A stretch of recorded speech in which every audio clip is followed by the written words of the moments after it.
¿Cómo están amigos? Bienvenidos a un video más. Yo soy Kaitakaro. El día de hoy les traigo noticias de Starfield, juego que saldrá el 11 de noviembre del año 2022, este mismo año. Si estás suscrito al Xbox Game Pass, jugarás desde el primer día sin ningún inconveniente, así que lo podrás disfrutar. Esto es un juego que va a ser mundo abierto en el espacio, donde podrás explorar, viajar, hacer lo que quieras, craftear, podrás conseguirte enemigos y será súper disfrutable. Esto es un juego desarrollado por la gente de Bethesda y se estima que sea el Skyrim o el Fallout del espacio. ¿Ok? Esperemos que todas las promesas y visiones que se están mostrando de este super juegazo, que apunta a ser uno de los juegos más ambiciosos y mejores creados en la historia, llegue a ser y cumplir estos objetivos. Así que aquí les voy a dejar los últimos dos videos subidos por la gente de Bethesda para que vean las imágenes y cómo va el trabajo, porque ya el juego estará disponible en noviembre de este año y el tráiler oficial se lo voy a dejar. Así que amigos, no olviden suscribirse, darle like, darle a la campanita, dejar un buen comentario, seguirme en mis redes sociales que estaré subiendo información actualizada para que estén al pendiente. Nos vemos en un próximo video, amigos. Bye. Peggy 18. Hi, I'm Istvan Paley, lead artist on Starfield at Bethesda Game Studios. We're excited to introduce you to one of our favorite companions in the game. Hello. Constellation's very own expeditionary robot, Vasco. As an early model built by Lunar Robotics, Vasco was refurbished to meet the requirements of Constellation's mission. He's a utilitarian, heavy industrial machine well suited to the rigors of space travel. Vasco's design is based on a standard Type A bipedal chassis, capable of traversing rough terrain with all of the survival gear and payload capacity needed for extended overland journeys. Vasco does have defensive capabilities, should the need arise, but his primary role is peaceful.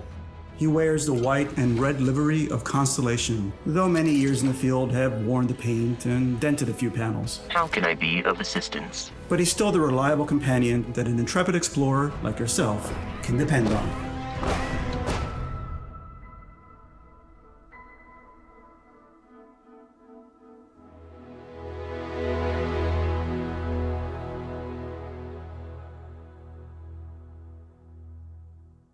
Yo.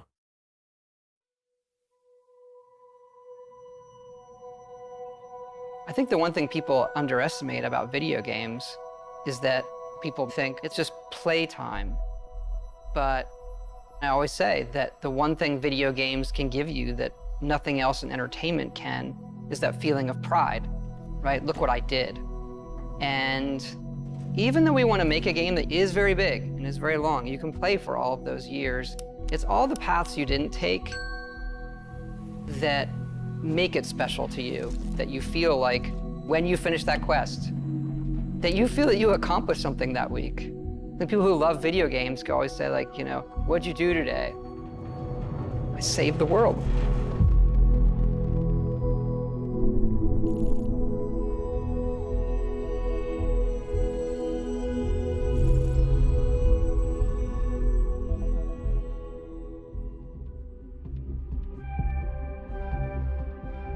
We've been incredibly lucky to work with such a tight group of people for so long. Like, we're all friends. It's like a second family in a way. We all sort of know or get what a Bethesda game is. There's definitely this core group who's been working together for decades and knows how to make a BGS game. And then there's this, new generation of game developers who are coming in and working at BGS who grew up on those games those people made. For some people, those are the games that got them to go into the industry in the first place. And what I love about that is those people come in and they love the worlds too, and they want to stay true to those worlds that they grew up on. And so we're still able to maintain what a BGS game is, but continue to evolve. I think we underestimate how long people are going to play it. You look at Skyrim, we're sitting here 10 years later, and it keeps having this life, and it changes how you want to create something. Yeah, I feel like our games sort of have two lives, right? Like, we create this game and we put everything we can possibly put into it, tell the stories we want to tell, and build this world that's sort of a setup that when we hand it off to the players, they play it, but then they take it and make it their own. They tell their own stories, and then they make their own stories with our tools. think it's the hallmark of our games that, you play it and my experience is going to be different than yours. I'm going to come in and tell you a funny story about something that happened to me.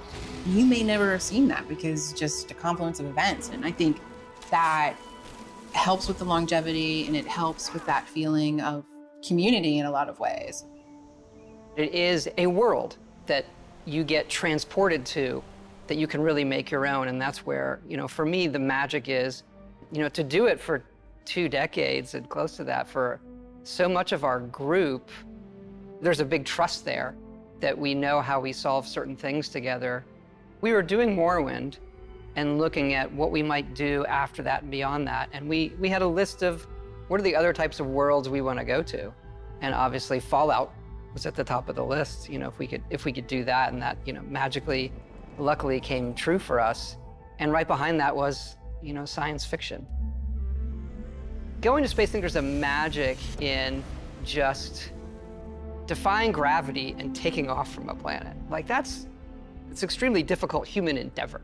Yeah, a lot of our games are about exploration, and that's sort of that's the ultimate exploration, is what's out there, what's past Earth, right? So it's incredibly exciting for us to work on something like that. I feel like every time we come to a game, we're starting fresh. We're saying, okay, we just did that one, that's over. How do we make it better in every way? It's got a more realistic, science-based backing to it, whereas Skyrim is sort of an epic fantasy. This is a more grounded game and a grounded setting about exploration. So I think that gives us a different take on how we make everything. So that's sort of the thing you latch onto when we're making new areas, making environments, making characters. The mechanics of the world are entirely different, but there are similarities. And I think those are things we like. We like playing first person. We like having all the coffee cups. We like being able to touch everything. Those moments make the whole thing believable. Being able to watch the sunset and nighttime come and just sit there and watch the world go by seems like it's not gameplay, but it is vital to how you feel through the rest of it. I also think that because it's based in a more realistic atmosphere, is you have a lot of people on our team who are super into certain things like robotics or engineering, and they can use this lifetime of knowledge they have gathered and then use it in their work.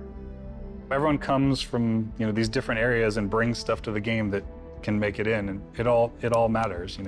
From the rocks to the clutter to what the spacesuits look like. It's based on people's experience and sort of learning about how things work in the world and trying to apply it in a way that's believable for this universe.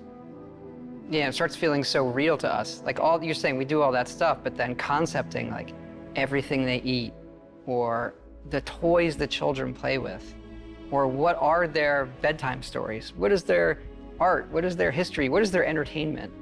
It is a universe, not just a game. There has to be an emotional trigger that occurs. And I think as time has gone on, we're able to paint an even better picture that triggers that emotional thing. You always have that step out moment into the world, so to say. Technology's changed, we've all changed. So our expectations when loading up a game, okay, I'm gonna step out and there's gonna be this moment. Us being able to do that and have it feel new every generation, every game, is something that is really special about what we do. I like to say that Starfield has 2 step-out moments. It's cryptic. Our process of making it is a journey for us that is very, very rewarding. And coming to Starfield, everybody's starting over and saying, what would you want to do? What does going to space mean to you? And everybody comes back to the same one. I want to see what's out there.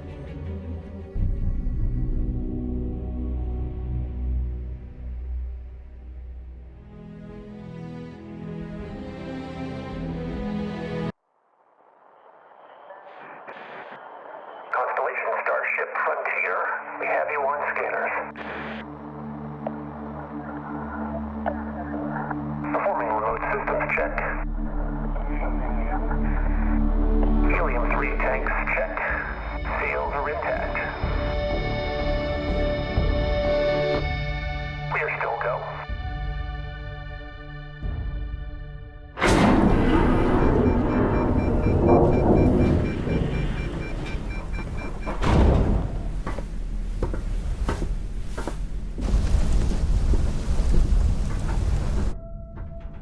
They say the wonder is not that the field of stars is so vast, but that we have measured it.